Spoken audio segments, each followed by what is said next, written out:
Binabati ko ang lahat ng mga Pilipino sa loob at sa labas ng bansa sa pagdiriwang ng ika-126 na anibersaryo ng proklamasyon ng kalayaan ng Pilipinas. Isang karangalan na mapabilang sa lahing Pilipino na mga ninuno ay magiting at nakipaglaban upang maibalik ang kasarinlan at kapayapaan sa ating bansa.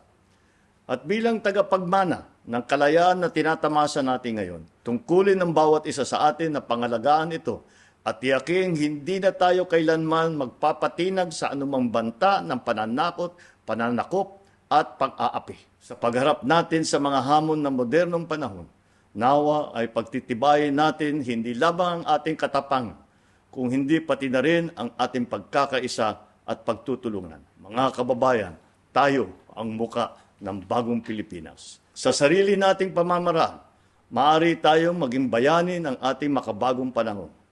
Gamitin natin ang ating dunong at sipag sa bawat gawain. At ang pinakamahalaga, maging mapakumbaba, mapagmahal sa bayan at marangal tayo sa lahat ng oras. Habang binabaybay ang daan tungo sa kinabukasang puno ng pag-asa at oportunidad, tungo sa bagong Pilipinas na matagal na nating ipinapangarap.